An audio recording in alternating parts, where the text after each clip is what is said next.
is Bloomberg Surveillance, Early Edition, with Francine Lacqua. Good morning, everyone, and welcome to Bloomberg Surveillance Early Edition. I'm Francine Lacqua here in London. Here's what's coming up on today's program. Services PMIs come in stronger than expected in Germany and France, but both miss on manufacturing. We'll bring you Eurozone figures in just a moment. President Biden is said to be preparing an executive order to limit U.S. business investment in key parts of China's economy. Plus, from price cuts to price hikes, Tesla increases the cost of its Model S and Model X vehicles in the U.S. after the company's shares slump, wiping $13 billion off Elon Musk's fortune. Now, we have the PMI. We also have a great exclusive interview from Governor Visco talking about the dynamics of PMIs in the Eurozone, how that feeds through their thinking, also on price hikes. Now, Euro area April manufacturing PMIs coming in softer than expected, just like we saw for Germany, 45.5. The forecast was of 48. Now, the way it's playing out in European stocks, not much of an impact, but it will certainly have an impact on central bank thinking. European stocks for the moment down 0.1%, euro dollar 109.57, and then iron ore really dragging basic resources down 6.3% for iron ore. And when you look at the industry groups that are following the most basic resources, definitely at the bottom list of that. Let's also look at the European map again, just to have a look at the different PMIs. Overall, the picture here is pretty much unchanged. I think a lot of these European markets have to make a call on whether the figures that were concerning in the U.S. yesterday will also happen in Europe, and what that means on whether we're getting closer to a recession or not. Now, joining us now is Bloomberg's Zoe Schneeweiss. Zoe, thank you for joining us. If you look at the PMIs, and we also had this conversation with Governor Visco of Banca d'Italia, if you look at services PMI, they're softer than expected. So yes, overall numbers have increased. So the euro area is growing. Manufacturing PMIs are the thing we're really worried about here. They dropped a lot more than anticipated. They already were in negative territory. With PMIs, you always have to look at the number 50. Above that is growth. Below that is means that they're contracting. And PMIs, manufacturing PMIs, have been in that contractual area for months now. So for the euro area as a whole, the euro area is more reliant on services, which means that we overall have growth. But manufacturing obviously is worrying, and also is worrying what this says about inflation. Now, before these numbers just now, we had Germany and France. Again, both cases, the headline numbers were positive. Manufacturing was painful. For France, this is less of an issue than for Germany. Germany, as we know, is a manufacturing powerhouse, and manufacturing there takes a much bigger part of the economy, of output. So that is painful, and that maybe partly also helps explain why Germany probably just was in recession. We're getting GDP numbers a week from now, but that will probably show that, yeah. So we also spoke to the governing council member of the ECB, Ignacio Visco, and he was saying, look, they should stick to its meeting-by-meeting approach to raising interest rates. You look at that PMI, what does it mean for what the ECB should or shouldn't do going forward? So the big question for May 4th is, will they raise by 25 or by 50 basis points? Some central bankers, that's particularly the dovish ones, say maybe it's even time to pause. But really, data does now suggest if the euro area as a whole is growing, and as we know, the euro area has an inflation target, not a growth target.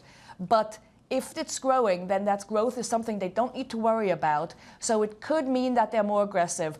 Overall, that data-dependent approach is something that Visco makes, is something that we have to take into account. And this time will be particularly exciting because just 2 days before we have the rate decision, we get the inflation readings for April, and those really will be vital. Zoe, as always, thank you so much, Zoe Schneeweiss. They're in charge, of course, of all of our European coverage on economy. Now, Fed officials have backed another interest rate hike as they monitor the economic fallout from the banking crisis. It comes as fresh emergency loan data shows financial stress continues to linger. Meanwhile, the Fed's Loretta Mester says she favors getting rates above 5% because inflation is still too high. I anticipate that monetary policy will need to move somewhat further into restrictive territory this year, with the Fed funds rate moving above 5% and the real Fed funds rate staying in positive territory for some time. Now, precisely how much higher the Fed funds rate will need to go from here And for how long policy will need to remain restrictive will depend on economic and financial developments. Well, joining us now is Bloomberg's Justina Lee. Justina, thank you for joining us. When you look at everything that's going on in the market, sentiment definitely took a hit after the jobs data yesterday. What are they telling us about the future path towards a recession or not? Yeah, it's interesting because it does feel like markets' interpretation is that maybe a recession is coming, and so the Federal Reserve will end up having to cut rates later this year. And that is because, like, if you look at, U.S. data, the jobless claims as well as, home sales, it has slowed down a lot more. And I think what is interesting is if you look at the equity market, I mean, that seems to have just completely flown over equity traders' heads. So it will be interesting to see whether that starts to hit the equity market as well. So what are you looking at for next? I don't know whether this changes the narrative on what the markets are expecting the Fed to do, in the run-up to summer. Yeah, I mean, today's PMI numbers will definitely be key. I mean, currently economists are expecting a little bit of a slowdown, but for things to still in the expansionary area. And I think going forward, obviously, inflation data is key. And I think, with kind of markets already expecting the Fed to cut rates later this year. I think the question here is whether they're going to be disappointed if inflation does stay sticky, because that's what we have been seeing all along. Justina, overall, we also had some softening actually in PMIs in the Eurozone. We had a good conversation with the European Central Bank Governor of Banca d'Italia in saying that basically, we should be a lot more cautious because we don't really know how long it takes for all of the hikes that they put last year to coming into force. Is that a warning from central banks around the world? Yeah, and I think that's what central bankers in both the U.S. and Europe are thinking about, because if you consider the impact of, Credit Suisse or Silicon Valley Bank collapsing, I mean, what normally happens is that banks get a lot more cautious and they start to tighten lending. But of course, it takes some time for that to actually feed through to the real economy. And so I guess what central bankers are thinking about is that even if the data is holding up still fine, I mean, are they actually kind of ignoring the troubles that are brewing under the surface? And are they actually deepening those troubles by sticking to their path of monetary tightening? Justina, what are you looking at, outside of this? We see iron ore really being slammed, and that's taking down a lot of basic resources companies. Is that also related? Is it an oversupply, question for iron ore, or is there a worry about a recession actually also denting demand? Yeah, and I think, when it comes to commodities, obviously China is also going to be a big factor. We have seen kind of stronger data coming out of China recently. And so I think the question really is kind of also what's going to happen to China, and that is also going to feed through to global inflationary trends as well. Justina, thank you so much, as always, for joining us. Justina Lee there from our MLive team. Coming up, Credit Suisse kicks off the European bank earnings next week. What are investors looking out for in the sector? We have a preview of that next, and this is Bloomberg.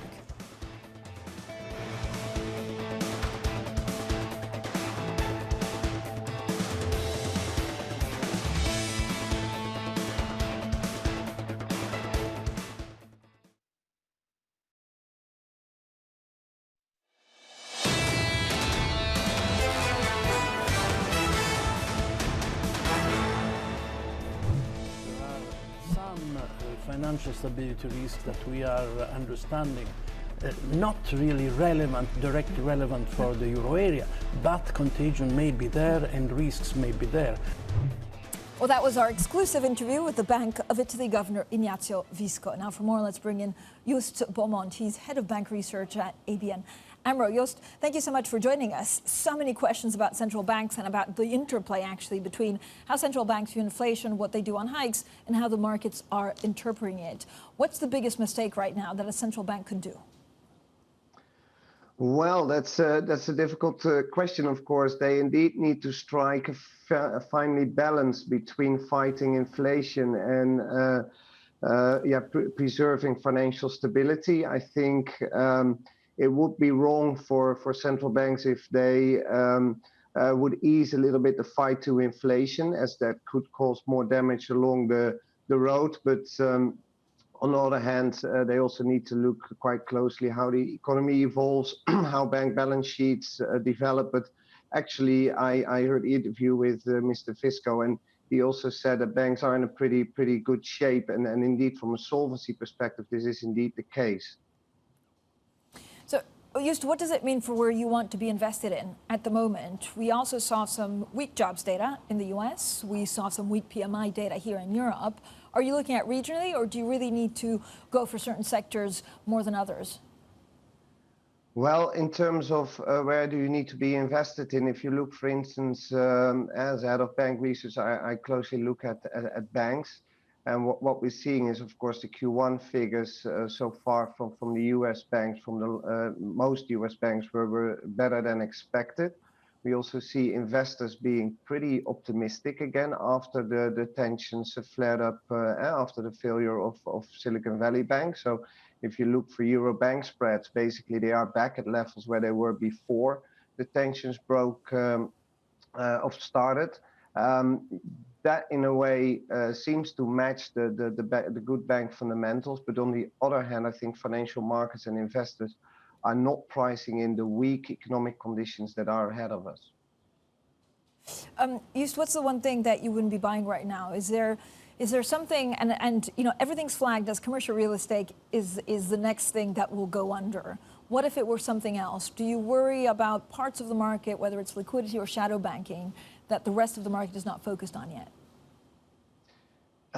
Yeah, it's the current market conditions it's stable. We clearly have entered calmer waters. Of course, the whole state of the market is still fragile, so it's difficult to see where the next crisis would come from. Of course, commercial real estate is in focus, but I also guess that a lot of regulators are looking at this and look at the banks that are most exposed to commercial real estate. And to be very honest, we do see some weakness there, but we also expect actually interest rates to reach the peak quite soon. So once rates will come down, that will of course be supportive for this part of the sector. So I think if you look at corporate earnings, then we see a bit of signs of some companies warning for earnings ahead of us. Also in terms of if you look at the banks, for instance, I think the regional US banks also showed it that the cost of deposits and market funding is rising. So yeah, I think basically it's more that we will see a bit like an earnings slowdown for the rest of the year. Joost, I mean, when you look at spreads on Euro bank debt, they've tightened considerably this week. I guess that points to confidence in the financial sector. What if they were wrong?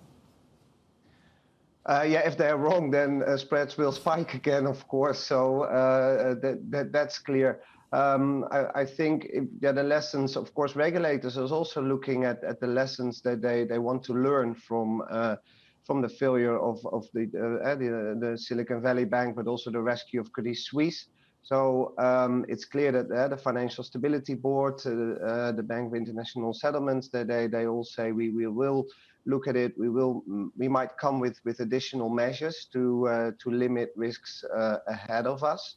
That is a bit of a longer term issue, of course. But I do think that investors need to take into account bank lending conditions are already tightening significantly. We see lending growth slowing. Funding costs for banks will rise. We see also we're likely to see a recession, and a lot of companies still benefit also from government support. That will go away. So if you add that all up, we might see more corporate defaults, and I think loan loss provisions might need to rise in the banking sector, and that together with higher funding costs and just the impact of the sudden and strong increase in rates, that will have an impact on the sector. So I do think investors are at the moment a bit, at least more optimistic than I am. So I'm pretty cautious about the outlook for spreads. This may be an unfair question, but is there another Credit Suisse?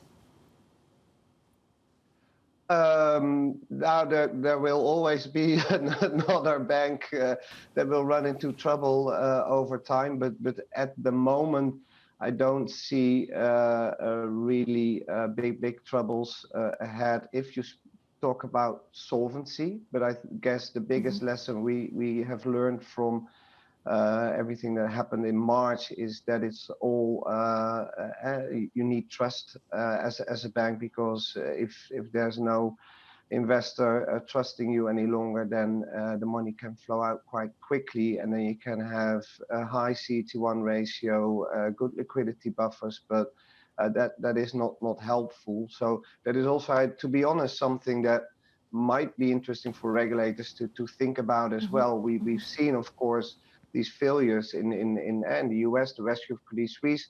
I still do believe that were special cases in a way. And the fact that the market has calmed down so quickly is also a message that that the financial system actually is pretty strong. So regulators should also take that into account before they come with all kind of additional measures, I would say.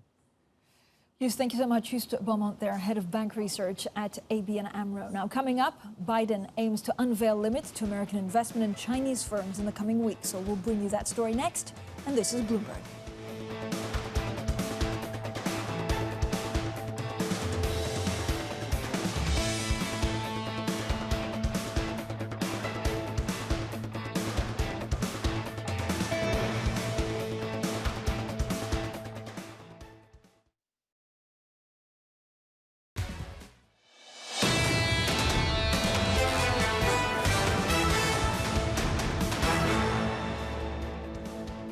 Economics, finance, politics. This is Bloomberg Surveillance Early Edition. I'm Francine Lacqua here in London. Now, President Biden is said to be aiming to sign an executive order limiting key investments by American business to China. The order will actually focus on backing for chips, AI, and quantum computing in China. Well, joining us now is Bloomberg's John Liu, who leads our coverage across Greater China. So, John, thanks so much for joining us. What do we know about Biden's planned executive order?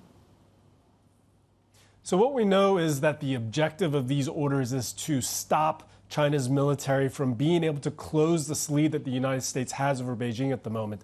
What we do not know are the specifics of what those rules will limit and how, but I do not think it is difficult to guess what will be targeted. Semiconductors, AI, supercomputing. If you look at the various steps that the Biden administration has already taken to stop American companies from selling sensitive technology and other products to China, it will be pretty easy to guess what investment areas the Biden administration will target when it tells American companies they can no longer invest in the Chinese firms that are making these technologies. So, John, elsewhere, Taiwanese officials are also said to have urged the U.S. to tone down rhetoric about the dangers of relying on chips made in Taiwan. What more do we know about that? Well, Taiwan is in this really tricky position. It needs the American security umbrella to protect it. But at the same time, the crown jewels, as you would say, of the Taiwanese economy is semiconductors. And so when Taiwanese officials hear people such as Commerce Secretary Raimondo saying that the United States depending on Taiwan for semiconductors is unsafe, that is going to be very unsettling for Taiwanese officials. And that's why they have been speaking privately to their American counterparts to try to calm the rhetoric coming out of Washington. John, thank you so much. John Liu there in Beijing with the very latest, of course, on China. Now let's get straight to the Bloomberg First Word News with Alex Morgan. Hi, Alex. Hi, Francine. Good morning. The EU area's two biggest economies have surged at the start of the second quarter, with private sector output jumping to the highest in around a year. The latest composite PMI for France rose to 53.8 in April. That's a much bigger increase than economists had predicted. That was led by the services sector. Well, German data also beat forecasts, again driven by services. The UK Prime Minister Rishi Sunak is weighing the fate of his deputy after receiving the findings of a 5-month investigation into bullying allegations against Dominic Raab. Bloomberg understands that report says the case against the Deputy Prime Minister is not clear-cut. Raab maintains he has not acted improperly. Some of Ukraine's key allies, including the US, are said to be weighing an outright ban on most exports to Russia. G7 officials are discussing that idea ahead of a leaders' summit in Japan next month. If it's agreed, it would be a significant tightening of restrictions, with all exports to Moscow banned unless they're exempted. And Canada's National Police Force is investigating a heist at the country's busiest airport that may have netted the thieves there millions of dollars in gold and other valuables. Regional police say a container with around $15 million worth of valuables was taken from a cargo holding area at the Pearson International Airport. Gold mined in Canada frequently travels through that hub on its way to customers around the world. I'm Alex Morgan in London.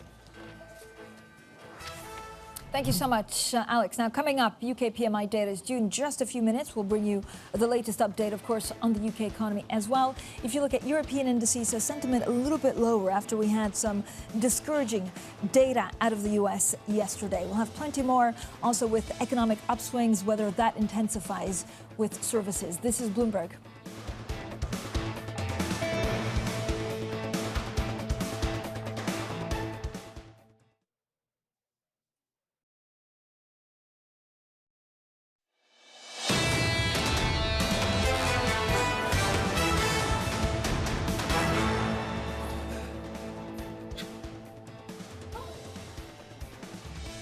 Services PMIs come in stronger than expected in Germany, France, and the broader euro area, but all three miss on manufacturing, signaling, and uneven rebound for Europe's economy. President Biden is said to be preparing an executive order to limit U.S. business investments in key parts of China's economy, plus from price cuts to price hikes. Tesla increases the cost of its Model S and Model X vehicles in the U.S. after the company's shares slumped, wiping $13 billion off Elon Musk's fortune. Well, good morning, everyone, and welcome to Bloomberg Surveillance Early Edition. I'm Francine Lacqua here in London. Now, this is a picture across the board for not only bonds, but equities. There are quite a lot of mixed earnings, and we get into the bank earnings next week. And then we also had some data in the U.S. yesterday, disappointing on jobs. And so traders today parsing that latest data, also out of PMI figures in Europe on the outlook for inflation and economic growth. Right.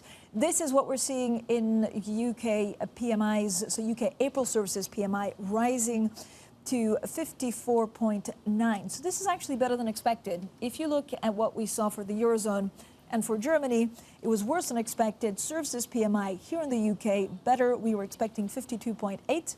We actually got 54.9. A reminder that anything that is above 50 means that it's in expansion territory. Manufacturing, though, worse than expected, 46.6 instead of 48.4 expected. You can see sterling just on the move on the back of that, a touch. 124.10 is what we're seeing for cable. Now, for more of the markets, let's go straight to Bloomberg's Christina Aquino. Christine, when you look at, good morning, first of all, when you look at the UK services data, so services better than expected, manufacturing not so much. What does it all mean for pound? Well, Francine, I think it's going to be a complicated picture for the pound from here. I mean, we have seen, of course, quite the rally in sterling this year, and it's been heralded as the comeback kid of 2023 among major currencies. But I think it really still is quite a mixed picture when it comes to the UK economy. Again, as you mentioned, services doing a touch better, and that's great. I think that kind of helps shore up the story of a still resilient consumer, although that may be a little offset by the less positive retail sales data that we got earlier this morning. So very, very mixed picture for the consumer at this front. And then, of course, manufacturing, as you mentioned, weaker than expected still. And so there are still a lot of obstacles for the UK economy, right? I think we got into a mode where, we're avoiding the worst case scenario in that, you know, the expectation for recession probably not there anymore, but it's still not roaring and firing on all cylinders. All right, Christine, thank you so much. Christina Aquino there with the very latest, of course, on this data and the read across for what that means for sterling. Joining us off the back of that UK PMI data is also Bloomberg's senior editor for markets and opinion columnist, John Arthur. So, John, I wake up early in the morning. A lot of us are on the way here, and we read your columns because they're funny and they're smart. The last one, the Ministry of Silly Walks is not running Britain. I mean, yes. So what are you looking at in the UK? Well, first of all, any excuse to mention Monty Python is good by me, so I take that. I think in the UK, you have to look at the fact that we've had more of an inflation problem in this country than both the rest of Europe and the US, and obviously Japan, really forever. In the 1970s, Britain, it was an inflationary decade. Britain had by far the worst inflation of anybody in Europe. There is something in the water in this country that makes it more prone to inflation, and that's the issue. That is what has helped the pound so far this year, is the growing grasp that the Bank of England will have to be more hawkish than hoped. So, John, you start this interesting, smart, but also funny piece saying, like, no inflation, please. We're British. The British are famous for their idiosyncrasies. Yes. Is it harder to be the Bank of England than the Fed right now? I think so. I mean, there's a lot of pressure on everybody, but in the case of the UK, you do have that much more of an immovable object, in that the inflation numbers plainly are not recovering in the way that makes it easier for them to relent. And I think the labour shortage issue, whether we're going to blame Brexit for it or not, it's very obvious that the labour shortage issue in the UK is very much more serious than more or less anywhere else. While you've got those kinds of imponderables, I don't think it's a coincidence that Andrew Bailey has had to, urging everybody, sorry, I've let the prices rise so much. Could you please not ask for any more pay to cover them, though? I know, that was awkward. That was not a great moment. No. And, I've also called Winnie the Pooh to my aid. I mean, at one point... That financial wizard, Winnie the Pooh. Well, yes, it was when Andrew Bailey basically said, we're going to have a recession. It's going to last at least until the end of next year. It's really going to be bad. That very much reminded me of Eeyore the donkey from Winnie the Pooh. So what I also love, apart from the references to Winnie the Pooh, which get 100% full marks for me, John, is actually you look at charts, and the one that is the most interesting is, of course, wages, as you said, but also dynamics in the labour market. Yes. What do people misunderstand about that? I think when it comes to the labour market, if you look, this is one of my favourite charts that comes from Absolute Strategy, just to credit them. If the CBI have been keeping data on on the proportion of companies that are complaining about labour shortages for about half a century, and if you look at that series over time, it's quite remarkable. The more companies complain that they're having difficulty finding workers, the more inflation will be with a year's lag. And that is, there are really good reasons to question whether the Phillips curve relationship, the idea that there's a trade-off between inflation and unemployment, still holds in quite a number of other countries. There is obviously something about the UK labour market that makes this country much more prone to the risk of a wage price spiral. Which is why you're also looking at skilled and unskilled labour since 1972. What does the past tell us about the future? Well, in the 70s, when the UK, as I said earlier, suffered much worse inflation than say the UK, than the US. The 70s were worse than the 30s in this country.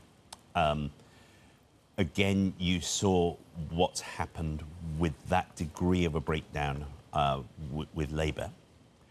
I think, I can remember the winter of discontent in 1979. What is going on at the moment in the public sector doesn't really compare with that at all thus far.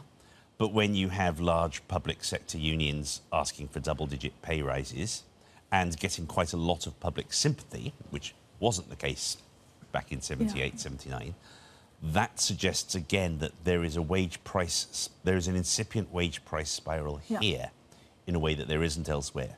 So to that extent, you could say that we're idiosyncratic. I mean, the problem, Francine, is that the markets are saying, look, if you look at the Bank of England, it's a bit of a nightmare, but then you speak to senior politicians, they're like, no, we're not in a worse place than anyone. Yeah, exactly. A very classic politician tactic, right? You have to kind of present it in the best light possible. But yeah, it is a big headache for the Bank of England for sure, because I think what we also saw from the inflation data this week is that it's being driven not by things that people want. It's not discretionary spending. It's things that people need. The price of egg, vegetables, milk. And so what can the Bank of England really do with trying to rein in inflation via rate hikes? hikes when these are staples. These are things that people need, and they're not necessarily within the bank's control. It's due to global trade undercurrents. It's due to weather. So what can rate hikes really do in the face of that? I think that is the problem for the Bank of England. Christine, thank you so much. As always, Christina Aquino there, and our senior editor for markets and Bloomberg opinion columnist, John Authors. What a treat to have them both in London. Now, coming up as we gear up for the European bank earnings season, we also take a deep dive into the history and uncertain future of Swiss banking after a historic government brokered deal last month. That's next, and this is Bloomberg.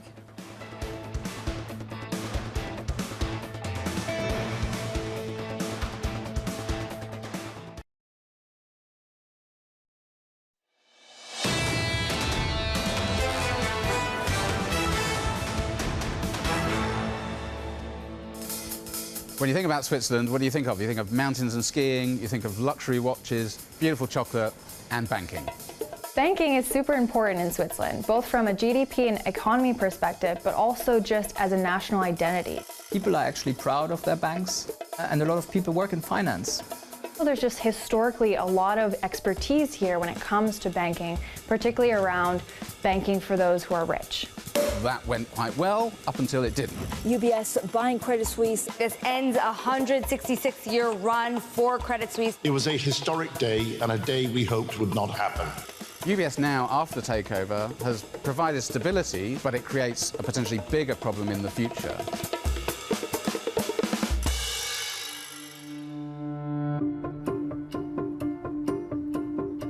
Swiss banking has built a reputation for reliability, stability, and discretion. Underpinning those attributes are two key policies: secrecy and neutrality. Secrecy was always a really big selling point for the industry, and it's part of what helped to attract so much money and grow so large. The neutral status of the country made it, a very reliable place for the rich people all over the world. All things being equal, Swiss banks would not have been able actually to compete with financial centers such as London or Paris that were really at the heart of huge industrial economies. But it did have one edge, the principle of secrecy that dated back to the early 18th century. So when at the start of the 20th century, other European nations started increasing their taxes, Swiss bankers sensed an opportunity. This is an ad published in La Revue Française in 1911 by the Cantonal Bank of Bern. It says that any deposit made by a foreigner who is not resident in Switzerland is actually exempt from paying all Swiss taxes. Plenty of other lenders followed a similar tack. In the years that followed, the two world wars meant that Switzerland's neutrality made it an even more appealing location to deposit your cash without anyone knowing about it. As Switzerland became more of a player on the international stage, one of the ways that banking developed was to take the status of the stability of the political system and the neutrality of the country to offer a safe haven for people. At the heart of it all are Credit Suisse and UBS, two banks headquartered just a few hundred yards apart in central Zurich. By the 1970s, global banking had started to change. With increased globalization came more opportunities, but also increased competition and scrutiny. Over time, people started to demand higher returns. Money laundering became more of an issue in the 80s and into the 90s. Terrorist financing became a really big issue in the early 2000s. A few major, if historical, scandals started not only to chip away at Switzerland's reputation around this time, but they also drew the attention of international regulatory authorities. As attention focused on Switzerland's banking secrecy in the 1980s, a new business model had begun to emerge. What if the banks could take the vast wealth they were tending for their clients and pair it with an investment bank that could direct the capital into exciting new opportunities, like initial public offerings and deal-making? Credit Suisse bought first Boston, and then later on Donaldson, Lufkin and Jenrette, and UBS bought Payne Webber. The combination of Payne Webber and UBS is a match made in heaven. That went quite well up until it didn't in about 2007. The banking sector bore the brunt of the collapse, with shares in Europe's major banks tanking by as much as 9%. Major financial institutions have teetered on the edge of collapse, and some have failed. We've had a historic day on Wall Street. Lehman Brothers, the 158-year-old firm, filed for Chapter 11 protection in U.S. bankruptcy court today. This is when the two banks' paths really diverge. UBS finds itself in crisis, along with the global financial world, and it has to take a state bailout. It decided, one, to seriously cut back pretty much everything it did in the sort of the bond trading, and two, there was a kind of, a reset of the culture. It became out of that a much more humble, much reduced bank. While UBS was forced to change and take fewer risks, Credit Suisse was not. In fact, it made things worse. Risk control has obviously many facets, right? One is compliance. Yet at another level for the investment bank, it's about knowing your trading positions, right? Now, one thing they did, they fired a lot of people, senior people, who were watching out for risky trading positions. And instead, they hired a lot of young people who probably did this job for the first time. And that later backfired. But at the same time, they're still living on that old reputation for stability and responsibility. What Swiss banks ended up kind of selling to investors, to their private clients, was this old idea of quality and safety and security that they'd also always kind of traded off of. And when things started to go wrong, when banks started to lose more money on behalf of their clients, that really undermines that sort of reputation for safety and soundness. SVB Bank closed by the regulator. Stocks Europe 600 then being dragged down by the financial services sector, by the banking sector, down by 2.75%. Deal done. UBS will buy Credit Suisse for 3 billion Swiss francs. This is where the government came in with a lifeline of liquidity. We were speaking very closely with key regulators, notably, or most importantly, the ones in the US and the UK. They were deeply involved, and you have seen today their support for this solution. Credit Suisse will no longer be an independent company. At the same time, this means a new beginning and huge opportunities ahead for the combined bank and for the Swiss financial centre as a whole. While UBS might be a more trusted brand, a part of the rescue has some questioning whether Switzerland itself is a safe place to invest. This is Switzerland bailing in the bondholders.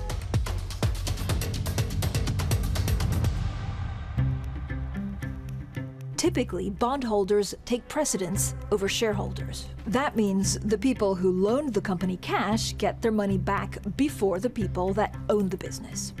What happened with Credit Suisse was that people who owned the company's shares received a total of about $3 billion. Far less than the company had been worth just days earlier, but a class of debt, known as additional Tier 1 bonds, was completely wiped out to the tune of $17 billion. They were asking, look, we are losing all our money now. Why would we give you money in the future? And that was another big problem of this merger, because it will make financing for Swiss banks when they want to lend more expensive going forward. The deal brokers maintained that this was the best of a bunch of bad solutions. There's another reason why the new UBS megabank could be problematic for a small country like Switzerland. The Swiss state is hoping that by merging these two companies, you get a bit of the best of both worlds. So you get the expertise that's been developed at Credit Suisse and perhaps some of that more innovative stuff, but then also the stability and this sort of stoic culture that UBS has. UBS now, after the takeover, has provided stability straight away, but it creates a potentially bigger problem in the future. UBS's balance sheet is now twice the size of the Swiss economy. That's obviously massive. And it begs the question, if UBS were ever to run into trouble, could Switzerland afford to bail them out? In the last financial crisis, we talked about banks being too big to fail, meaning governments had to bail them out. The new expanded UBS represents a different risk, that the Swiss government just doesn't have enough money to bail it out.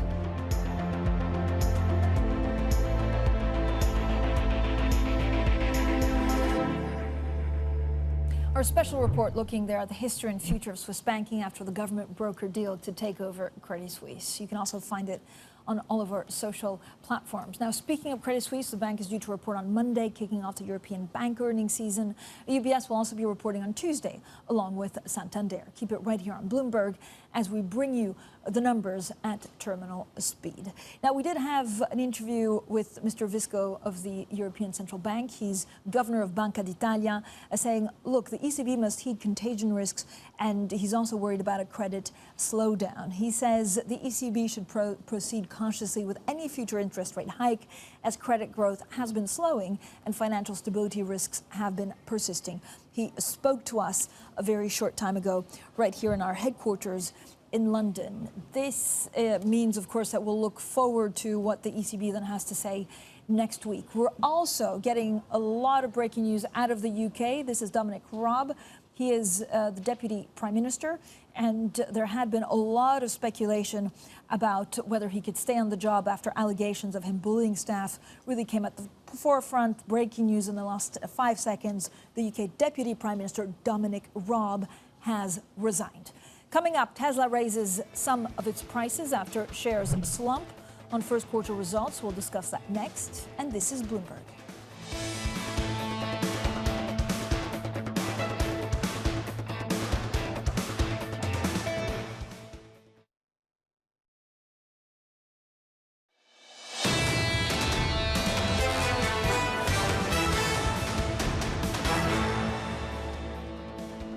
Economics, finance, politics. This is Bloomberg Surveillance Early Edition. I'm Francine Lacqua here in London. Now let's focus on the UK, and actually also one of the main stories that has rocked the political world here in the UK. The Prime Minister's number two, his Deputy Prime Minister, Dominic Raab, has just resigned. Now, he's resigned from the government after a report investigating bullying allegation against him was handed to the Prime Minister. There has been nothing else that actually people have been talking about in Westminster over the last week or so. Mr. Raab had said he would resign if the inquiry found evidence of bullying, and it is important, he had said, to keep his word. Now, the Transport Secretary had defended him. Complaints into Raab's behavior from several civil servants were investigated by senior lawyer Adam Tolley. So just about 2 minutes ago, we found out that Dominic Raab has resigned. He just wrote this, I think, short letter that was then posted on Twitter saying, I feel duty-bound to accept the outcome of the inquiry. Now, dozens of people, including Raab himself, gave evidence to the inquiry, which began last November. Some of the questions now going forward is, or could we expect a reshuffle of the government after, this is just yet another scandal that the Prime Minister has to deal with. Just a reminder, we also did get some data out of the UK. April services PMI, better than expected. If you look at the manufacturing, it was actually worse than expected. Coming up, we'll have plenty more Surveillance Early Edition. It'll be Anna here in London and Matt Miller in New York. And this is Bloomberg.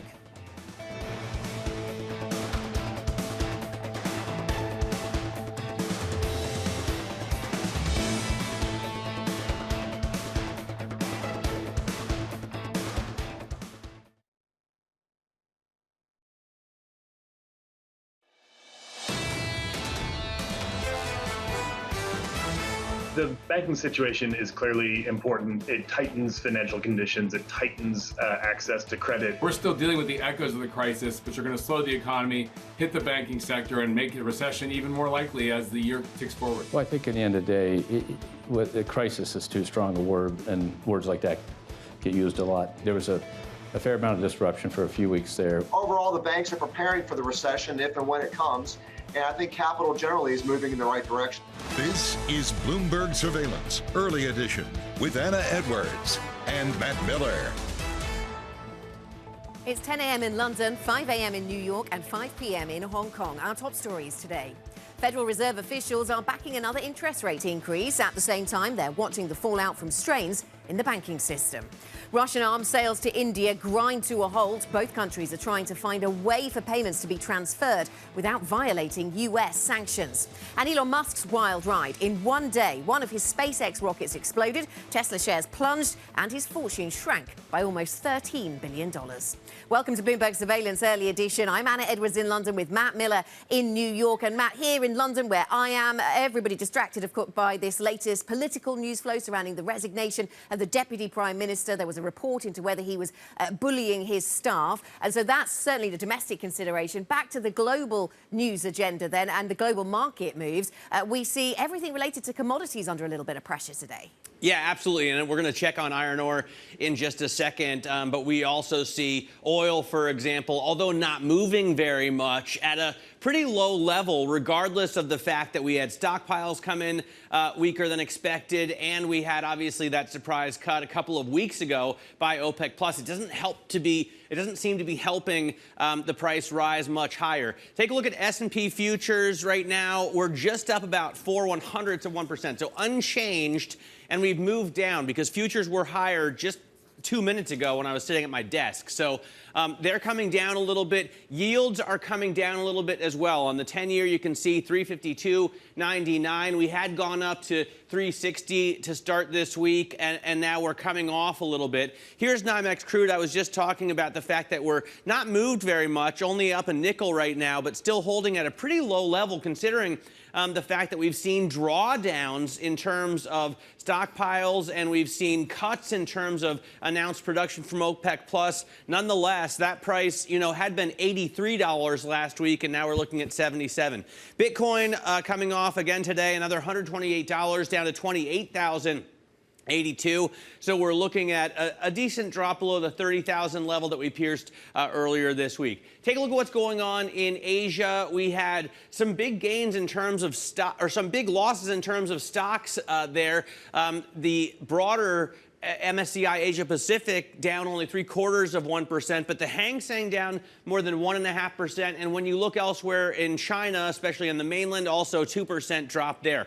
Iron ore is the commodity that I was talking about under pressure here, down more than 6% right now. So concerns about the economy really heading into a recession maybe globally, and concerns about the economy in China putting some pressure on that price. And then you can see that the U.S. dollar here is a little bit weaker against the yen. So maybe some money going into the Japanese yen is a bit of a safe haven, although we never know anymore whether the dollar is a safe haven compared to the yen. But right now you can buy 133.78. What do you see going on in Europe, Anna? Yeah, I saw some FX traders being cited on that very point, Matt, earlier, around the yen gaining on geopolitical concerns between the US and China. That's the sort of overhang of that geopolitics story of yesterday. Let's have a look at where we are on Europe then, Matt, to your question. And we're kind of mixed across the continent of Europe. UK market outperforms a little bit, which is kind of surprising given the underperformance of the basic resources sector, the mining sector under pressure. Let's have a look at how that's playing out for the basic resource sector. It's by far and away the worst performing sector. You showed the iron ore price. Oil prices retreating a little bit back down to those levels that we saw at the time that OPEC Plus cut production, Matt. And so as a result, basic resources stocks down by 2.4%. EssilorLuxottica going against the tide today. This is the maker of Oakley sunglasses, Ray-Bans. That stock up by just over 7%. Americans buying sunglasses. Clearly the future must seem bright enough to somebody. This is the euro, down 0.1%. We've had really interesting data out from the Eurozone today. The composite parts and also the whole telling pretty much the same story. The composite reading is suggesting that the economy picked up pace, picked up momentum. There was a better performance, but it's all in services, and it's certainly not in manufacturing. We saw the same in the UK data, but really interesting dual track running in the Eurozone economy now, with manufacturing really sluggish, in recession essentially, and the services side performing really strongly. On the pound, a lot to mention. There's the politics, of course. That's not really weighing in on what's going on here. The pound was down by 0.3% as a result of the data. We got retail sales data that was lackluster. We got consumer confidence that's actually a bit more forward-looking, that looked pretty positive. But all in all, the market choosing to sell off. And we got the PMI data out of the UK, incidentally, Matt, which told us the same story. I guess the big takeaway we get from that politics story that we mentioned at the top of the programme about the resignation of the Deputy Prime Minister, and more proof that the Sunak administration is not the Johnson administration, and perhaps that will matter at the margin to some. Oh, and the fact that we take bullying very seriously, or you do it certainly, in the UK. Let's get to the central bank story. Fed officials are backing another interest rate increase. At the same time, they're monitoring the economic fallout from stresses on the banking system. Cleveland Fed President Loretta Mester spoke yesterday. I anticipate that monetary policy will need to move somewhat further into restrictive territory this year, with the Fed funds rate moving above 5%, and the real Fed funds rate staying in positive territory for some time. Now, precisely how much higher the Fed funds rate will need to go from here and for how long policy will need to remain restrictive will depend on economic and financial developments. Bloomberg's Valerie Teitel joins us now for more on the Fed speak that we're hearing. You know, a lot more speakers up until the blackout period comes. And also, Valerie, you can tell us how important these PMIs are that we're waiting for in the U.S. today. Yeah, sure, Matt. The Fed speakers yesterday are all finally singing from the same hymn sheet, all kind of backing another hike to come in May. We're hearing very little about a case for a pause like we heard last week from Daly and from Goolsbee. Harker saying rates are pretty close to where they need to be. Bostic saying he favors one more hike and a pause. And then Messer, which we heard from right there, saying rates are likely to go higher than 5%. We're at 5% now, so that's implying one more hike. A lot of this didn't come to a surprise to much of the markets. The front-end pricing didn't change very much after this Fed speak we got yesterday. We are pricing in a terminal rate of 5.25 and 100 basis points of cuts until the end of the year. Okay, and now we go into blackout, and so we don't hear much more from Fed officials, do we, in the coming trading sessions. Let's talk about some of the data we got out earlier on. We get US PMIs later. We've already got the UK and the EU side of things. Really uneven between manufacturing and services. Yeah, that's right, especially for the UK. It's showing, quite a positive sign that the UK economy is holding up under the weight of rate increases. The beat in services was notable. It hit a one-year high and also drove some job creation. It's likely to strengthen some further the case for further rate increases from the Bank of England. The story is quite similar when it comes to the Eurozone as well. The composite rose to an 11th month high. It's showing an even better picture for the Eurozone economy than the UK as it gains further momentum. The key thing here is that the divergence from manufacturing and services, it's the most diverged since 2009. Now, some are noting that the miss in manufacturing is mostly due to the protests that we've had in France recently, but the divergence is notable. Now, there was some more underlying data we got from the PMIs that showed that price pressures are moderating, but they are still quite elevated. It's likely going to keep the ECB on its toes when it comes to staying on the hawkish side for now. And the currency did like it. It was down a bit more earlier before the data, so it did support the euro. Sterling, however, is still suffering from a bit of losses. That was from the weak retail sales we got earlier out this morning. Yeah, that was a few hours ago, wasn't it? And it hit the pound. Valerie, thank you very much. Bloomberg's Valerie Teitel with a look at some of the important data of today. Back to the breaking news that we mentioned at the top of the show. The UK Deputy Prime Minister Dominic Raab has resigned after being the subject of a probe into whether he bullied his staff. Rosalind Matheson's Bloomberg Senior Executive Editor for Government joins us now. We'll start with this and then widen the conversation into other geopolitics, which I know is of interest today, Ros. I mean, what do you take away from this? We knew this report was coming. It's been since November they started working on it. Is this another example of Prime Minister Sunak trying to show that this is a different administration to ones that have gone before?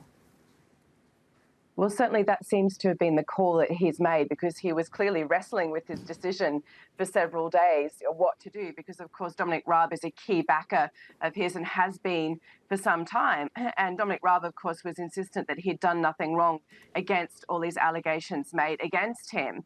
So in the end, he's landed on the side of obviously asking Dominic Raab to leave, and Raab now resigning. And that's sort of trying to send that message, as you say, that he is indeed a very different kind of administration after some pretty chaotic administrations before him under the Tories, and that he's very much focused on sort of a cleaner administration, a tighter administration. He's been showing that in other ways, of course, also trying to sort of renew the relationship more so with Europe, for example, trying to clear house on Brexit. He's clearly trying to get all these things in the past so that he can focus on his agenda going forward. So very much he will face some blowback within the Tories for this decision, but he's clearly taken the call that he wants to put it all behind the Tories and move forward. I want to ask about the Biden administration, Roz, because we've been talking a lot over the last 24 hours about sanctions that it wants to put in place in dealing with China. Of course, the sanctions that we have in place on Russia seem to be working. It looks like India has decided it can't figure out a payment mechanism to buy Russian arms, and therefore $2 billion in deals is off. Well, that's the interesting thing because, of course, India has been a long-term buyer of weapons from Russia for many, many years, but Russia often lets them extend the credit. They don't call in the bills and they stack up, and there's no rush to sort of demand payment. So what this tells us is that, A, Russia wants payment now, and it really needs that money to fund its economy and its wartime machine, but also it puts India in a difficult spot because how on earth do they make these payments? They can't make them in US dollars. India doesn't want rubles because no one really wants rubles right now, but Russia also doesn't want rupees. So how can they facilitate this payment? So that's the sort of the pickle really that India is in, because Russia is clearly now saying to Delhi, we want you to get up to speed on your contracts, or we're going to stop sending you the kind of weapons that you in fact need also, because India wants these weapons from Russia to sort of provide a deterrent, not just against China, but also for Pakistan. It's got a number of issues on its border areas, and it needs these weapons still coming in. Ross, thanks so much. Thanks for the update. Rosalind Matheson covering a number of geopolitical themes for us this morning. Now let's get on to corporate news. A U-turn from Tesla. The EV maker has increased the prices of the Model S and the Model X vehicle in the United States. It comes after the company's shares fell following first quarter earnings. A slump driven by worries over recent cuts to its car prices. Bloomberg's Alex Webb joins us now. Alex, now, forgive me for being a little confused here. I thought a day ago we heard from Elon Musk and he was talking about how they could cut prices further. What do I not understand about this story?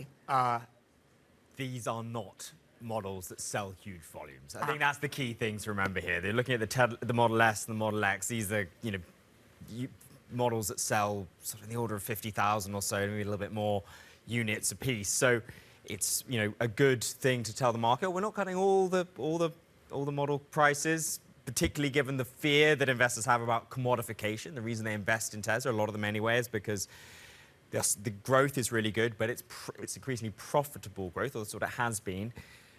This isn't necessarily massively changing that dynamic. If we're not looking at the Model 3, we're not looking, which is the kind of the big selling model. So it is a change. It's not a massive one. Right. I feel like they're going to change prices every day so that we talk about Tesla at the top of every newscast. We should be talking about SpaceX because Musk had said that even clearing the launch pad would be a success. They did that and more yesterday, but of course his Starship rocket ended up exploding, or they pushed the self-destruct button at like 30 miles above the Earth's surface. Talk to us about what this means for his ambitions to take humans to the moon and then later to Mars. It certainly seems to set it back a fair amount. NASA has said that it hopes to be able to use Starship to land people on the moon in 2025. Now, the process to do that is vastly complicated. They're talking about sending a ship up into Earth's orbit, which will carry the fuel. Then you have to refuel. You have to fuel that thing up, which might take 12 Starships to do. You then have a ship that goes and docks with it in order that people can then go to the moon. There's so much needs to happen between now and the moon landing. And the fact that they haven't actually yet managed to get the rocket into orbit certainly suggests that 2025 is vastly ambitious. OK, Alex, thanks very much for the update. Yeah, maybe they'll have to dust off an old Saturn, because those worked. Let's take a look at some of the stocks we're watching in pre-market trading in the U.S. That was a sarcastic remark, obviously. I think SpaceX has made incredible strides, and it's a story to watch.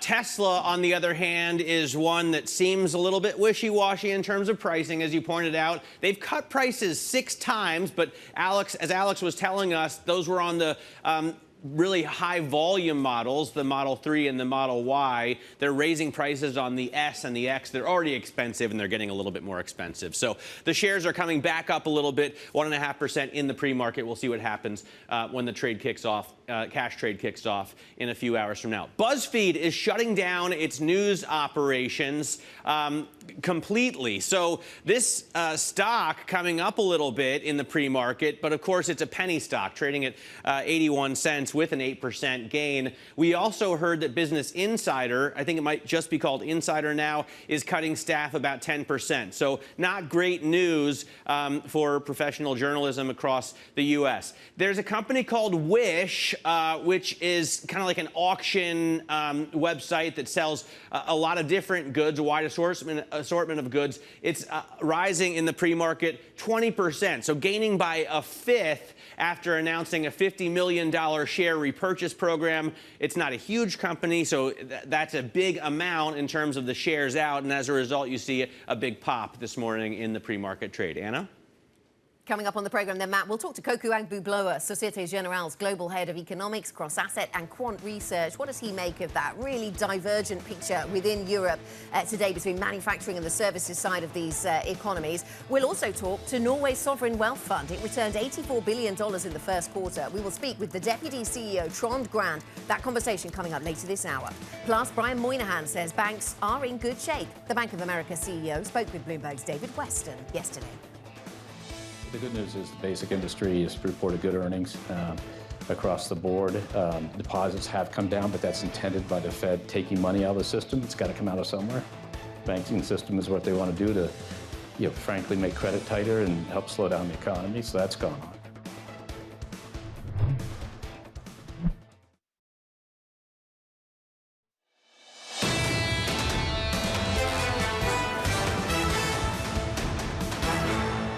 Welcome back to Bloomberg Surveillance. I'm Matt Miller here in New York with Anna Edwards in London. And we are looking at an incredibly tight trading range in terms of stocks. You may have noticed that we've only been going up or down just a little bit. And that puts us on track for the tightest monthly range that we've seen in terms of the trading band on the S&P 500 since 2017. What happened to all of the volatility? Well, it could come back today as options expire and market makers are said to be long gamma, whatever that means. Joining us now is Justina Lee, Bloomberg Markets reporter, to explain, hopefully not the Greeks, Justina, but just what could happen at the options expiry today. Yeah, I don't know if I'm about to become the first person to talk about the option Greeks on Bloomberg TV, but I can try to take up that challenge. I mean, what's happening today is a lot of options are expiring, and the reason that matters is because it affects the option market makers' positioning, because they're trying to hedge their positions as well, and their hedging every day has an impact on the market. And all along, recently, market makers have been long gamma, and what that means is that they're usually hedging in the opposite direction of the market. So if the S&P 500 is up, they're selling it, and vice versa. And that has had an effect on, realized volatility, as you talked about. But I think at the same time, it's pretty incredible. And it just shows that currently traders are in this state where they're not too worried about, credit crunch or recession just yet. But at the same time, they're also not that worried about Fed tightening either. And elsewhere in the markets then, Justina, we're also focused on commodities. Matt mentioned at the top of the programme the big drop in iron ore prices, all being put down to a sort of lackluster Chinese demand story. What's happening here? Yeah, it's pretty interesting because we have seen pretty good Chinese data lately. And of course, the narrative all along has been that Chinese demand will pick up, as it kind of reemerges from the COVID lockdown.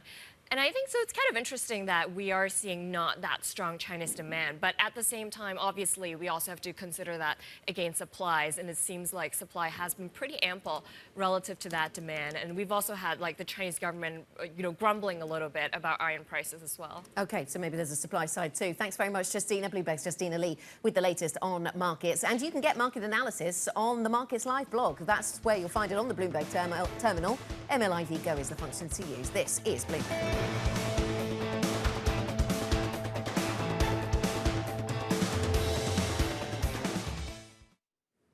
Thanks.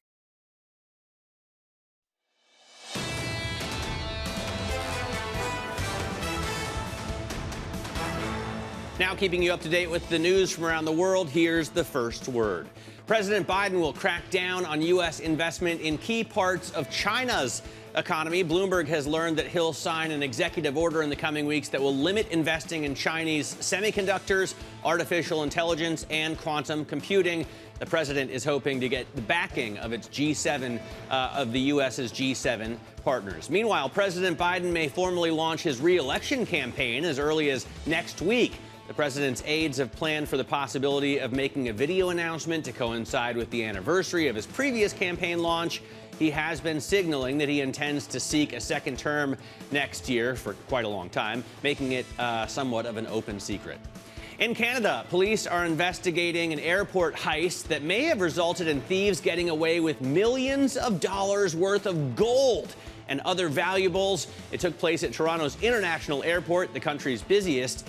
Police say a container with more than $14 million in gold and other items was taken from an airport holding area. An exciting story, Anna. Coming up on the program, we'll get back to the markets. We'll talk to Coco Agboogbloa, Societe Generale's global head of economics, cross-asset and quant research. This is Bloomberg.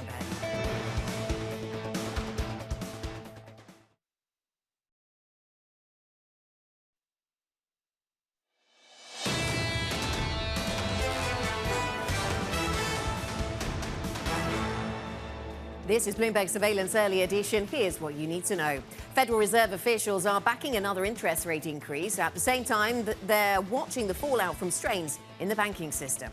The British Prime Minister Rishi Sunak's deputy Dominic Raab steps down. An investigation into bullying complaints has been ongoing. And Elon Musk's wild ride. In one day, one of his SpaceX rockets exploded. Tesla shares plunged and his fortune shrank by almost $13 billion. I'm Anna Edwards in London with Matt Miller in New York. We've got UK politics. We've mentioned that a couple of times. Matt, there's been really interesting data out of Europe. In the face of all of that, US futures do pretty much nothing. Yeah, doing a lot of nothing in a month that, as we were talking about before, has seen the tightest trading range since 2017. So right now, absolutely unchanged on the S&P 500. We dropped yesterday to a level of around 41.29. We do see a reversal in the 10-year yield. It had been coming down as investors bought the bonds. Now it's rising as investors sell the bonds, but also not a lot of movement there. Right now at 353.37. NYMEX crude also unchanged. Look, we're waiting for an options expiry today, as Justina Lee was telling us earlier, that could actually move markets in one direction or the other. We could see a little bit of volatility come back into these markets, but as of yet, we're really not seeing it. Bitcoin continues to fall. Second day in a row of drops. Right now, it's off another $180 to 28,000, but still about double the level that we saw at the bottom after the explosion of FTX. In terms of movers, we see Tesla increasing prices of the Model X and the Model S. Yesterday, it was marking down prices of the Model 3 and the Model Y. They're very different segments for the car maker. Nonetheless, it looks like investors sell the stock when they cut the price and buy the stock when they raise the price. In less funny news, BuzzFeed has shut down completely its news operation. So bad news for professional journalism across the country. Business Insider is also cutting about 10% of its staff. A lot of cost cutting going into what some say is going to be a recession, although we haven't really seen the job losses or the growth slowdown yet. Maybe this is another sign adding to portending that the recession is on the way. And then Context Logic. The ticker is Wish because it owns that website, which is kind of an auction website that sells a broad array of goods. Those shares are up 21% after announcing a share buyback program of just $50 million. So I guess every little helps, Anna. What do you see in Europe? Yes, European stocks still gaining, but not really by much, up by just 1/10%. So the Stoxx 600 making an incredibly modest gain as we head towards the end of the European trading session. It's, well, 10:30 here, so not the end of the week, I was meaning. Basic resources is certainly a sector that weighs on sentiment today. Matt was talking about the iron ore price earlier on. That is under pressure. Lackluster Chinese demand seems to be the driver there. And as a result, we see the basic resource sectors, all those mining stocks listed in London, under pressure today. EssilorLuxottica is the maker of eyewear, the Oakley brand, the Ray-Ban brand. It has both of those in its stable. And that stock is up by 6.6%, so really outperforming the market on the back of better sales than expected out of the United States. And the pound responding to so much data. We had a mixed picture. Well, overall, the composite PMI doing well, but there was a real divergence between poor manufacturing and good services data. We saw that across Europe. That was the story in the Eurozone broadly as well. But we also had lots of other data out on the UK. A brighter look when it comes to consumer confidence, a weaker look when it comes to retail sales. So all of that has added up to pound weakness this morning, Matt. All right, we're watching the FX pairs closely today. Joining us now is Coco Agboogbloa, SocGen Global Head of Economics, Cross-Asset, and Quant Research. And Coco, let me first get your take on what's going on over there. Dominic Raab resigning. Is this government strengthening itself, or are you concerned that they're losing key players? Well, it clearly is going to bring more instability and volatility when it comes to government policy. But that being said, I think the bigger picture that markets is really focusing on is whether we'll have this recession or not, because the UK has managed to escape a recession, and most of the forecasts are pointing to a pretty resilient economy, and that's a lot of the concern and sort of puzzled faces that a lot of investors are facing right now. Yeah, Koku, what do you make of all of those moving parts and the way they don't all add up? Because we got, on the same day, consumer confidence that looked pretty bright, retail sales that look pretty weak. What do you take away from just that set of data, but also the overall picture in the UK about where we're heading?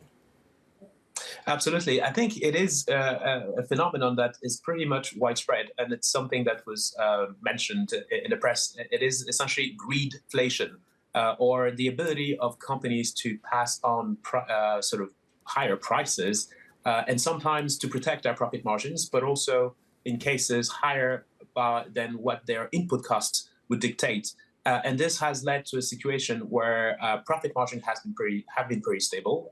Consumer were able to take those higher prices because you have an expectation that prices across the board are rising. And then in addition to that, you have excess savings that have been built on consumer balance sheet. And last but not least, government policies to shield lower income households. So you have a situation where despite significant tightening by monetary policy, it is as if corporates have built natural immunity against inflation. And this leads to a situation where they are not under big pressure to cut their workforce. In addition to that, we used to have demand being constrained, and that's why we did a lot of QE historically, because supply was higher than demand. Today, we are in a situation where it is supply that is constrained, and we have excess demand because of all the fiscal stimulus over time and sort of strong profit margins. And this creates a situation where we might have to raise interest rate by more to destroy enough demand to get inflation back in track. Okay, and where does that leave the Eurozone story, Koku? Your reference there to greedflation in the UK context, but maybe a little broader as well. But where does that leave the Eurozone? Because we've heard a lot of people suggesting that the Eurozone is going to keep hiking longer than the Fed does. I wonder where you think that takes us. Very good point. And I think that the point I mentioned in the UK is actually very specific to Europe as well, because we have a situation of tight supply and excess demand. And this is why we don't see the Eurozone going into a recession. And the Fed has done quite a lot in tightening monetary policy. I think the ECB is behind the curve, and they will have to tighten even further, because a lot of the data we're looking at are pointing to a pretty strong and resilient economy, and particularly a pretty strong core inflation driven by wage pressures. So we see peak interest rate in the Eurozone at roughly 4%, and there's risk of upside to that. And in the US, we see peak interest rate at 5 to 5.25%. Let's listen for a moment to, speaking of the ECB, Bank of Italy Governor Ignazio Visco talking with Francine Lacqua a little bit earlier. We have to be, I think, cautious. It does not mean that we stop, or it means that we decide meeting by meeting on the basis of the information that we get. Wages and profits. And this is what we are looking at, whether the wages will make up and whether profit margins will remain unchanged. Two interesting things here, Koku. First off, on wages, at least here in the U.S., they outpaced inflation. So that's a concern for the Fed. A second issue is profits, and that comes to earnings season, right? How are these two things comparing, or how are they different in the U.S. and Europe in terms of the wage growth and the earnings picture? Yes, this is a very good point. I think there's a generalized lack of supply of goods and services, but also labor. And in the U.S., it's the issue around the Great Resignation post COVID-19, and that's led to a sort of tight labor market where you had sort of 2 job offers for every unemployed. And in Europe, we see a similar situation of tight labor markets. But the point on profit margin is a very interesting one, because whilst profit margin are going to get negatively impacted by wage inflation and wage pressures, but more so in the US than in Europe, although Europe also has an issue with wage inflation, companies have been able to pass on roughly the level of the CPI, 8 to 10% increase in prices across the board. And that has more than offset the drop in volume and also the input cost inflation leading from commodities, but also wages. So you get to a situation where profit margins are roughly stable and earnings are going up despite this massive sort of cost of living crisis. And this means that you need to put even more tightening and more pressure for on demand and on businesses. And to my point earlier, it is as if corporates have built a sort of natural immunity against inflation, and you need tighter interest rates for that to affect businesses and slow demand and increase unemployment. That's really interesting, Coco, and something we'll keep an eye on as we go further through earnings season and as we watch consumer strength and weakness. What are the best opportunities you're looking at the moment? Do any of them feature China? We were talking about commodities trading weaker today as a result of some lackluster demand out of China. We got data that wasn't too bad on China, but the geopolitics plays against it. I wonder what your perspective is on opportunities in China at the moment. Yes, we're actually pretty constructive on China. I think they've done something that was quite incredible. It's going to herd immunity in a record time, sort of with hundreds of millions of people getting COVID when they ended the zero tolerance policy. So we see excess savings and excess deposits in the range of 9 to 10% in China, which was accumulated through the zero tolerance COVID policy. So we see a pickup in demand, and sectors that are likely to benefit are tourism, luxury goods, consumer-related spending sectors are the ones to favor. And there's also a read across to Europe, particularly sectors that are exporting luxury goods, for example, are some of the best performing sectors so far. So the other very interesting theme is really around keeping a balanced equity bond portfolio, because eventually there will be a sort of slowdown and bonds would benefit. And then sectors around energy transition, greenflations, where you have pricing power, but a lot of investment needed. So to conclude, and to quote Winston Churchill, who said about the World War II after the Battle of Alamein in 1942, after a major defeat by Nazi Germany, the battle against inflation, this is not the end. It's not even the beginning of the end. It is maybe the end of the beginning, particularly when it comes to medium to long-term inflation around green inflation and the energy transition. Okay. Coco, thank you very much. Thanks for taking us in that direction. Coco Agbeblua of Societe Generale with his thoughts on greedflation, on greenflation, and the China drivers and opportunities right now. Coming up on the programme, Norway Sovereign Wealth Fund. We'll be speaking to them. They've returned $84 billion in the first quarter. We'll speak with the Deputy CEO of the fund, Trond Grande. This is Bloomberg.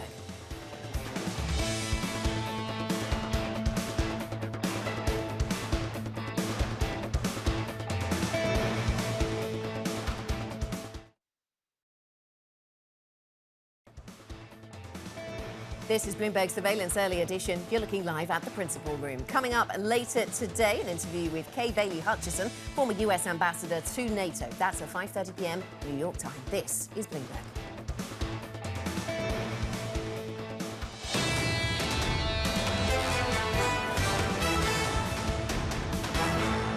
This is Bloomberg Surveillance Early Edition. I'm Matt Miller in New York with Anna Edwards in London. Now, Norway's $1.4 trillion sovereign wealth fund returned $84 billion in the first quarter after markets continued to rally despite jitters over banks. Joining us now is Trond Grande, Deputy CEO of Norway's Sovereign Wealth Fund. And before we get to the question on the banks and the macro discussion, Trond, I want you to just wrap up the quarter and the performance for us. Is it good enough for you? Are you happy with the results? Oh, thanks for having me on. We are really, really happy with this. Well, it's just one quarter, right? And we're a very long-term investor, so be that as it may. But we really saw after a weak year for us last year, we were really happy to see first quarter bounce back. We even saw it in the fourth quarter last year. So 5.9% as we measure our returns is a really strong result. It's up there almost top 10 of our quarters over 27 years. And in monetary terms, it's the second best quarter we ever had. That's a nominal result, right? Because inflation has been pretty strong lately, so real results are a little bit more painful. What is your view on the inflation picture right now and the central bank path going forward? Yeah, well, we don't. We sit within a central bank, right? So we're a little bit cautious of our opinions around that. But obviously, inflation is not good for an investor, and so we have been concerned about this. And now, of course, central banks around the world have taken arguably drastic measures to address that. And that, of course, is again good for a very long-term investor with higher interest rates, because it kind of gives a floor to our returns going forward. But in the meantime, it's of course painful, and we saw that last year with the negative return both on our equities and bonds, and that's has been the opposite this quarter. Trond, I know that your CEO has recently talked about the exposure you had to SVB. I don't know if you can give us any numbers around what damage that did to you, even though the quarter, as you say, turned out in a way that you're happy with. He also was talking about how it's important to put resources into finding rotten apples, so businesses that you don't want to have exposure to. I wonder what that means. How do you go about finding those rotten apples? Yeah, well, our starting point is that we are essentially a very broadly diversified investor. We have more than 9,000 equity holdings, and we stay pretty close to a starting point, which is our benchmark index that's given to us. Now, we have also undertaken quite significant efforts over the last, say, actually 10 years, and intensified over the last years, to make sure that, even though we are largely invested as broadly as the index, there are certain companies with certain practices that just doesn't make sense for us to be exposed to. So we have great monitoring and trying to, take out those, call them rotten apples if you want. Now, particularly or specifically with the SVB, we weren't, in any shape or form harmed by that turmoil, nor specifically in SVB, nor in the regional banks in the U.S. So no, we're taking measures to make sure that we can see if we can take out some of these less good companies. Okay. And clearly we saw all of the turmoil around the collapse and takeover of Credit Suisse as well, Trond, so bringing it back to Europe. But broadly, around the banking sector, has this changed your view on banking, or the level of detail you want to see from banks that you have exposure to? What have you taken away from this particular episode? No, I think,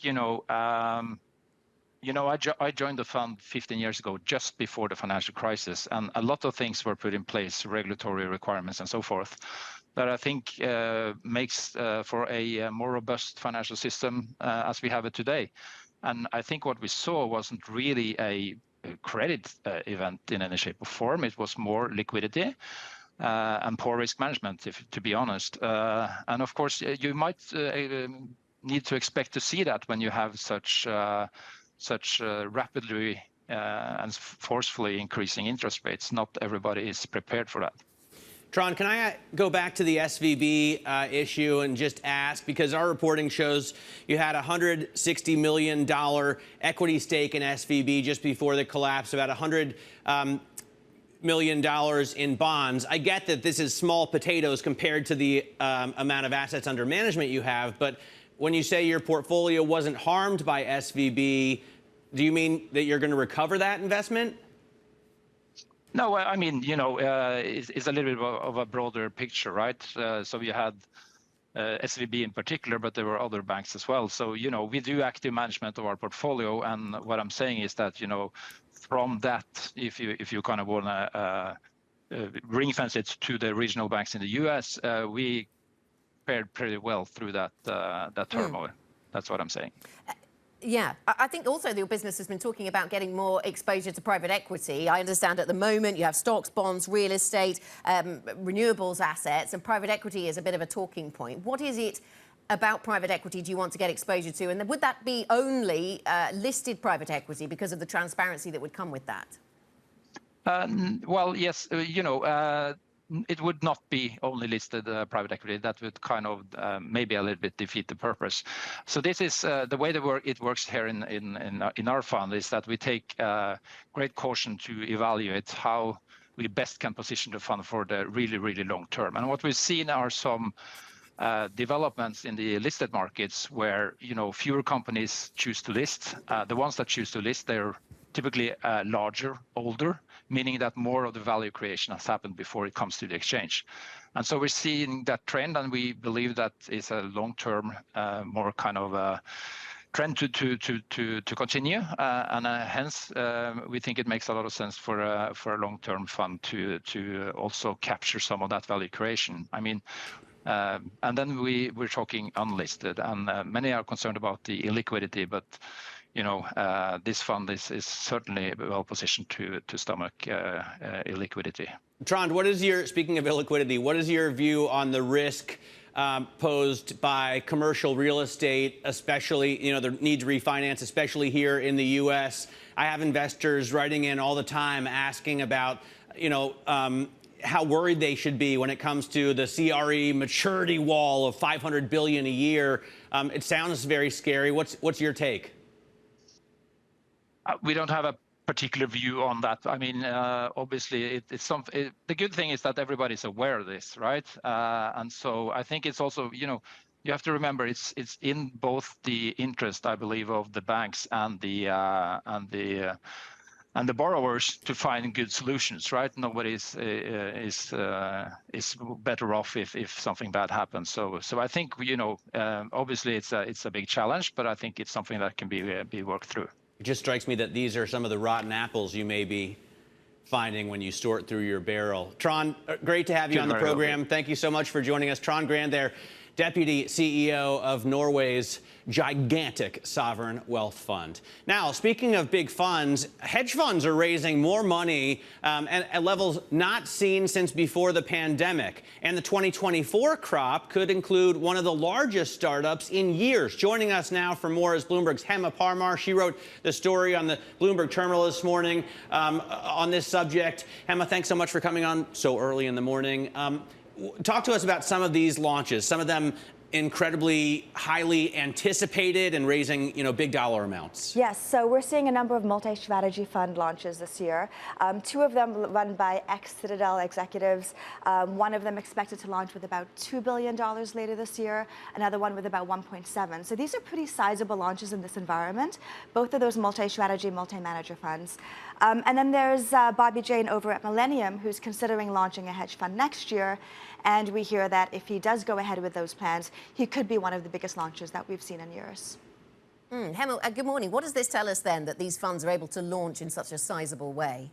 Yeah, so a number of the sizable launches that we're expecting this year are people who are coming from very notable shops who've had tenure and spent many years there. If you look at Mala Gorankar over at Lone Pine, who's launching her fund, she was there for 23 years. So that goes a really long way in building the trust and the confidence of allocators that they can continue the track record that they bring from their old shops. And I think also, you're seeing potentially some interest in putting money to work to capture the volatility that we're seeing in the market these days. We certainly talked to a number of investors who might be worried about higher interest rates or recession in the US and have many reasons to be maybe cautious in the second half of this year. So does that stand in contrast to the size and scope of the fundraisings we're seeing here? What's going on? Yes, no, so all of that said, it's still a very difficult fundraising environment if you compare now to 5 years ago. So while there may be some interesting opportunities to put money to work, you are still seeing overwhelmingly most of the money coming into the industry going to the very big name funds that have already been around for a very long time. And so that spells competition for every dollar that you need to raise. Add to the fact that in many pensions, endowments, foundations, they may be already overexposed to private equity, and so may not have as much capital to deploy into the market. And there's obviously concerns with rates and the environment in general. So definitely still challenging compared to, say, a decade ago. What do the structures look like now? I've been in this business for 20 years, and I'm hearing terms that I have never heard before. Pods, for example, seem to be the most popular thing right now, which is, I guess, another term for multi-strategy funds? Correct, yes. Little multi-manager? Pods. Multi-manager, exactly, yes. So that's certainly a very popular strategy. But to do that sort of fund, you need to be very big in size. You do need to be at least $1 billion or so.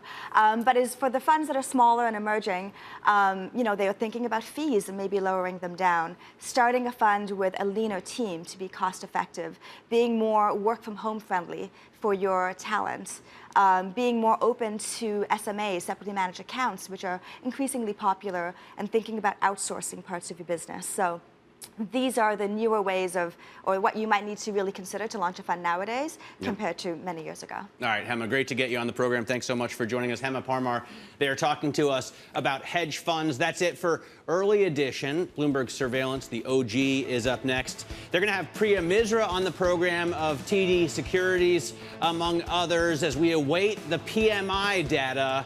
This is Bloomberg. Happy Friday.